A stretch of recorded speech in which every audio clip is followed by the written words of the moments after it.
नेताजी की मौत plane crash में नहीं हुई। आपको तो स्क्रीन प्ले राइटर होना चाहिए था। इस तरह की आलतू फालतू थ्योरीज में कमीशन को वक्त बर्बाद नहीं करना चाहिए। सही मायने में सारे आजाद हिंदुस्तानियों का सरनेम बोस ही है, क्योंकि वो सारे बोस परिवार के सदस्य हैं। एक साधु नेताजी जैसे एक नेशनल हीरो के बारे में लोगों को वो कैसे बेवकूफ बना सकता है? मैं आपको अपनी थ्योरी बताऊंगा, साथ में सबूत और गवाह दोनों पेश करूंगा। अगर आप मुझसे सहमत नहीं होते तो कोई बात नहीं। नमस्कार, स्वागत है आपका। आपको बताते चले कि हमारा आज का जो विषय है वो ट्रैफिक विज्ञान का नहीं है, बल्कि देश के एक महापुरुष के मृत्यु की अनसुलझी कहानी का है। आपने देखा होगा, हमने अपने पिछले वीडियो में नेताजी सुभाष चंद्र बोस के जीवन की घटनाओं का वर्णन हमने किया था। आपने उसे पसंद किया। सन अगस्त 1945 जब विमान दुर्घटना ताइपे में होती है, उसके बाद की घटनाओं का एक एक करके आपको उसके बारे में बताएंगे। और ये मौत हकीकत है या एक रहस्य है, या इस रहस्य से पर्दा हट चुका है, तो इन सारी चीज़ों को आप हमारे इस वीडियो के माध्यम से जानेंगे। तो दोस्तों, चलिए टॉपिक पर चलते हैं। ये कहानी है भारत माँ के एक वीर सपूत की, जिसके मौत के रहस्य को, या यूं कहिए कि मौत के रहस्य की गुत्थी को आज तक सुलझाया नहीं जा सका।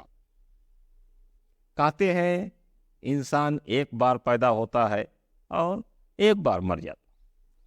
यह एक ऐसे इंसान की कहानी है जो पैदा तो एक बार होते हैं लेकिन मरते कई बार हैं। आपको अचंभा होगा ये सुन करके कि कोई आदमी कई बार कैसे मरता है। तो ये सारी चीज़ जानने के लिए बने रहिए आप हमारे साथ।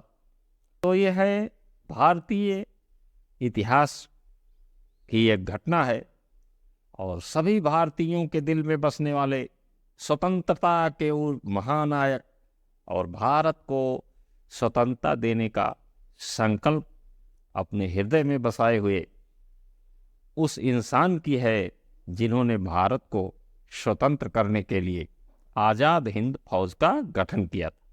यानी आप समझ गए होंगे कि अब ये स्टोरी नेताजी सुभाष चंद्र बोस की, क्योंकि हर कोई जानता कि आज़ाद हिंद फौज का गठन नेताजी सुभाष चंद्र बोस ने किया। एक नारा उन्होंने दिया है जय हिंद का। नेताजी तो आज हमारे बीच नहीं रहे, लेकिन वो नारा जय हिंद का आप देखेंगे हर जगह जहाँ जाते हैं। पुलिस विभाग है, सेना है, एक अधिकारी दूसरे अधिकारी को जो सैल्यूट करता है तो उसी नारे से, जय हिंद से सैल्यूट करता है। ये तिरंगे को सैल्यूट किया जाता है तो भी जय हिंद ही कहा जाता है। तो आज़ाद हिंद फौज का गठन करने वाले उस फौज के commander in chief Netaji Subhash Chandra Bose के मृत्यु की ये कहानी है।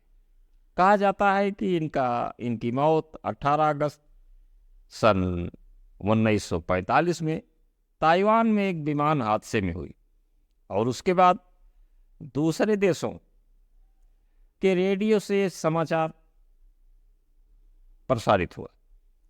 क्योंकि विमान दुर्घटना 18 अगस्त को हुई थी, रात में मरे 19 को, हो सकता है उस समय 19 को ही सूचना आई, तो पूरा भारत इस खबर से स्तब्ध रह गया। यहाँ तक कि जो राष्ट्रपिता हमारे महात्मा गांधी रहे, जिनके हाथ में उस समय स्वतंत्रता की बागडोर थी और स्वतंत्रता का नेतृत्व कर रहे थे। आपको बताते चलें कि महात्मा गांधी सुभाष चंद्र बोस को बहुत मानते थे। जैसे ही उन्होंने ये खबर सुना, वो अवाक रह गए, और उनके मुंह से एक शब्द निकला, सुभाष चंद्र बोस वायुयान दुर्घटना में नहीं मर सकते। अब आप पूछेंगे क्यों ऐसा उनके मुंह से निकला, तो हमारे पास इसका उत्तर नहीं है। तत्कालीन क्या उनके दिमाग में आया, तो ये तो वहीं की बात है, उस बात पर हम विचार नहीं कर सकते। अब उसके बाद दूसरा मसला आता है कि आज़ाद हिंद फौज में जो तमाम सिपाही थे, लाखों की संख्या में बड़े बड़े उच्चाधिकारी फौज के थे, उनका क्या हुआ? वो भी दिल से ये मानने को तैयार नहीं हुए कि नेताजी की मृत्यु विमान दुर्घटना में हो गई। दोस्तों, ये वही विमान था जिससे नेताजी मंचूरिया जाना चाहते थे। तो 1945 की इस घटना के बाद जो आज़ाद हिंद फौज थी, उसके तमाम जो लड़ाके थे, जो अधिकारी थे, इनको ब्रिटिश गवर्नमेंट ने पकड़वा लिया। कुछ भागे, कुछ पर मुकदमा चला और कुछ को सजा हुई। ये सब होने में लगभग 2 वर्ष का समय व्यतीत होता है और आता है 15 अगस्त 1947 का दिन, जिस दिन भारत आज़ाद होता है। और तब 15 अगस्त 1947 को पंडित जवाहरलाल नेहरू देश का नेतृत्व करने वाले प्रधानमंत्री होते हैं। और आप जानें कि पंडित नेहरू भी सुभाष चंद्र बोस को बहुत अधिक मानते थे।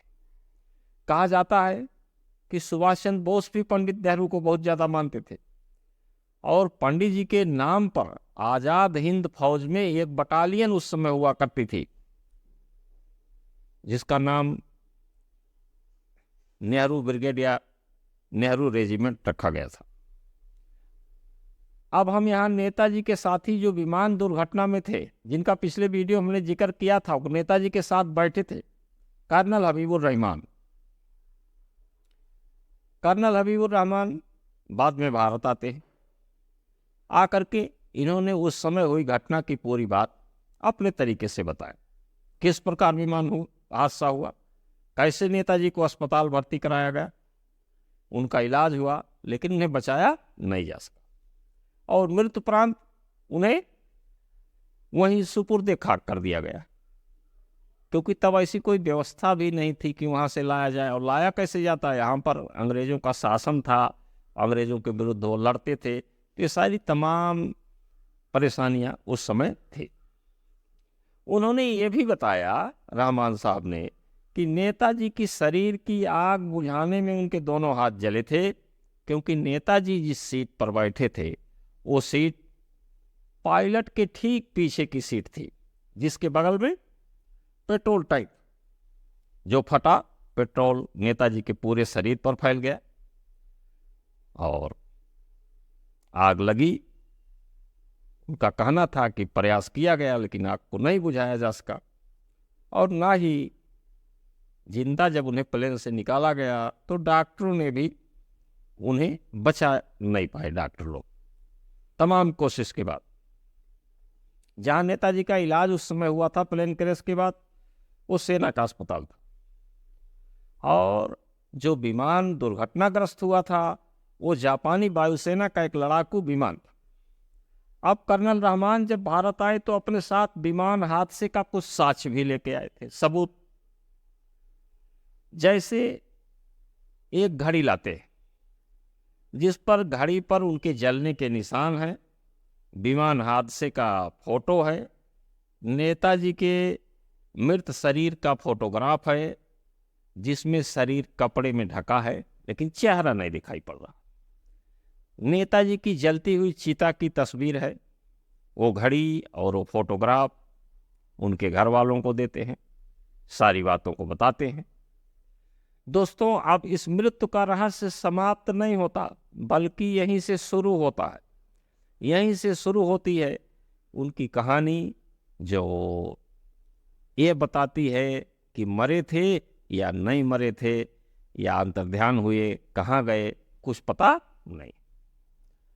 आपको बताते चले कि आज़ाद भारत और उसके पहले भी भारत में कोई ऐसा व्यक्ति पैदा नहीं हुआ जिसके मरने के बाद भारत सरकार को या अंग्रेज सरकार को मृत्यु कि जांच करने की कोई आवश्यकता लगी हो कि जांच किया जाए कि सही मरे हैं कि गलत मरे हैं, ये पहले आदमी थे जिनकी मृत्यु की जांच की अंग्रेज़ों ने आवश्यकता समझी। अंग्रेज़ों ने इसे जांच कराया अपने स्तर से। उसके बाद जब भारत सरकार बनी तो मृत्यु की जांच 3 बार हुई और 3 बार एक आयोग का गठन किया गया। पहला आयोग था शाहनवाज आयोग, ये 3 सदस्यों का था, जिसमें एक सदस्य नेताजी के भाई सुरेश चंद्र बोस थे और इस आयोग का गठन पंडित नेहरू की सरकार ने किया था। दूसरा आयोग इंदिरा सरकार ने किया था, जिसे खोसला आयोग कहते हैं। ये खोसला साहब पंजाब हाई कोर्ट के रिटायर्ड जज थे। और तीसरे आयोग का गठन 1999 में अटल बिहारी वाजपेयी सरकार ने किया। इसे मुखर्जी आयोग कहते हैं। इसके अगुआ भी हाई कोर्ट के, बंगाल हाई कोर्ट के, कलकत्ता हाई कोर्ट के जज थे। अब आप सोच रहे होंगे कि 1945 में मरे, कौन सा कारण आ गया कि 1999 में मृत्यु की जांच करनी पड़े। तो इन सारी चीज़ों को आपको हम एक एक करके और सब बताएंगे। तो उसके बाद फिर आप जानें कि 2012 में उत्तर प्रदेश में जब समाजवादी पार्टी की सरकार बनी, अखिलेश यादव उसके मुखिया हुए, तो उन्होंने भी एक आयोग का गठन किया और उस आयोग को का अगुआ थे जस्टिस विष्णु सहाय। तमाम आयोगों का गठन किया गया, उनकी रिपोर्टें आई, थोड़ी बहुत भिन्नता के साथ सारी रिपोर्टें समान थी और अधिकांश लास्ट में ये कह देती हैं कि इनकी मृत्यु वहाँ हो गई थी। लेकिन अब कहानी में आगे बढ़िए तो बाकी चीज़ें हम आपको बता रहे हैं। अब यहाँ सवाल यह है कि सरकार जब जानती थी कि नेताजी की मृत्यु हो गई है तो इतने आयोगों से जांच की आवश्यकता क्यों पड़ी। तो उन बिंदुओं को जानिए जो मौत के रहस्य को सुलझाते नहीं बल्कि रहस्य को और गहरा कर देते। पहली चीज कि जैसा कि कर्नल हबीबुर रहमान ने कहा कि विमान 10,000 फीट की ऊंचाई से गिरा, तो 10,000 फीट की ऊंचाई से गिरा तो एक आदमी का जिंदा बच पाना बहुत मुश्किल होता है, संदेह की बात। दूसरी चीज, कर्नल हबीब ने जो घड़ी नेताजी के भाई को दिया और बताया कि इस पे जलने का निशान है और ये घड़ी उस समय उनके हाथ में थी। बाद में उनके भाई जब लैब में उस घड़ी का परीक्षण कराते हैं तो पता लगता है कि ये जो निशान है ये किसी केमिकल का है, आग का नहीं है।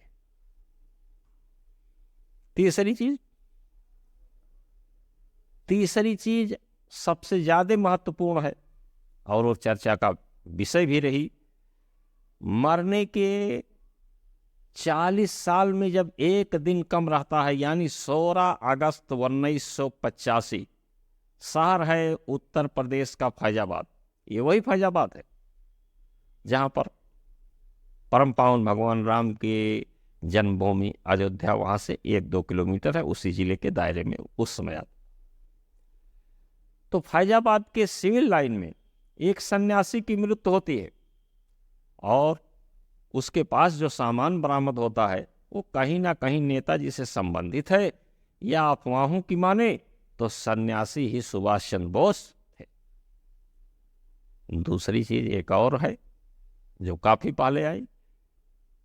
60 के दशक के आसपास बंगाल के न्यू जलपाईगुड़ी में आश्रम में एक आश्रम था जिसे सालमेरी आश्रम नाम दिया गया था। वहाँ एक बाबा आते हैं, लोगों का आयुर्वेदिक इलाज करते हैं। धीरे धीरे भीड़ बढ़ती है और हल्ला होता है कि ये बाबा ही सुभाष चंद्र बोस हैं। बाद में जब खबर काफ़ी आगे बढ़ती है तो बाबा जी फिर आश्रम छोड़ देते हैं। उसके बाद एक और मामला यहाँ उनकी 1945 के मौत को संदेह में व्यक्त करता है। जब भारत पाक लड़ाई हो रही थी और लाल बहादुर शास्त्री और पाकिस्तान के गवर्नर जनरल अयूब के बीच जो समझौता होता है ताशकंद में, उस समय ताशकंद रूस में था, बाद में रूस से अलग होकर के वो उज्बेकिस्तान की राजधानी है। तो जनरल अयूब और लाल बहादुर शास्त्री की जो फोटो जारी हुई है, उस फोटो में जो और लोग खड़े हैं, उसके दूसरे लाइन में एक व्यक्ति का चेहरा दिखाई पड़ रहा है जिसके आंखों पर गोल चश्मा है और जो काफी सुभाष चंद्र बोस से मिल।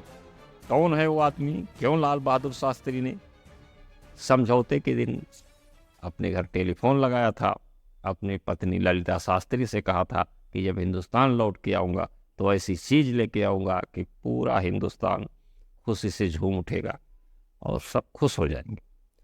तो ये सारी जानकारी, तो सारी चीज़ों को हम आपको अगले वीडियो में बताएंगे। साथ में ये भी बताएंगे कि अयोध्या में 1985 में सितंबर महीने में जो गुमनामी बाबा थे, जिन्हें भगवान जी कहते हैं, क्या था उनके बक्से में? क्यों सुभाष चंद्र बोस की भतीजी ललिता बोस आई और चिल्ला के रोने लगी कि सामान मेरे चाचा का है?